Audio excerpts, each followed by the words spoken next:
شوکرجان حکیموف، حقوقشناس معروف و معاون رئیس حزب مخالف سوسیال دموکرات تاجیکستان بازداشت شده است و در سزای بازداشتگاه واقع در حدود محله 46 نویه فردوسی شهر دوشنبه نگاه داشته می شود. مقامات تا کنون در این باره اطلاع نشر نکردند، ولی خبر بازداشت شوکرجان حکیموف را روز 8 ایول سال 2024 چند منبع علایده در دوشنبه به پایگاه خبری بامداد تصدیق کردند. بله 4 روز باز دستگیر شده است و در بازداشتگاه فردوسی قرار دارد. از جانب مقامات دادستانی و وزارت داخلی پرسجو کرده می شود.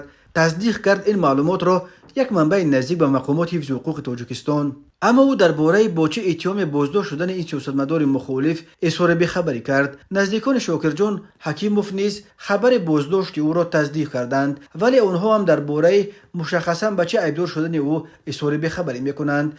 یکی از نزدیکان شوکرجان حکیموف تنها گفت که اهل خانواده برای او به بازداشتگاه فردوسی الکی چند دفعه خوراک و پوشاک بردند.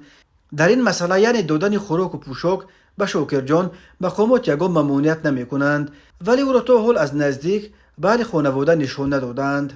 گفت همصحبت بامداد به گفته یکی از دوستانش شوکرجان حکیموف به سبب در بازداشت قرار داشتنش در مراسم دفن مادرش همراهان حکیموف در زادگاهشان شهر کنیبادام ولایت سوخت اشتراک کردن نتوانسته است. او تا حال حتی از مرگ مادرش خبر ندارد. گفت این همصحبت بامداد.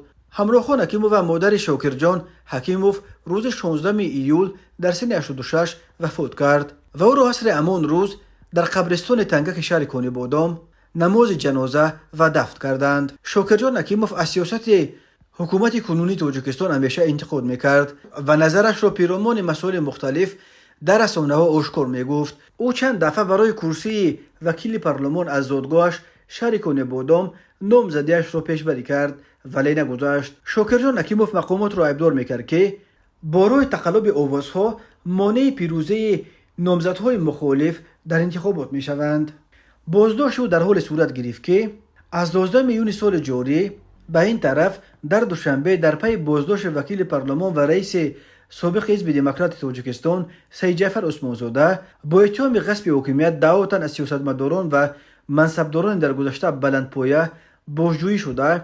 چند نفر آنها از جمله سابق اجرا کننده وظیفه پرزیدنت تاجیکستان و رئیس شورای عالی اکبرشاه اسکندرov، وزیر سابق کارهای خارجی تاجیکستان همراهخان ظریفی، فرمانده سابق الفا پلکونیک نظرالله نعیموف و معاون رئیس حزب دموکرات ژورنالیست شناخته احمدشاه کاملزاده به حبس گرفته شدند. معلوم نیست که آیا بازداشت شوکرجان حاکمزاده به این سلسله بازداشت ها ربط دارد یا علیحده از آنهاست.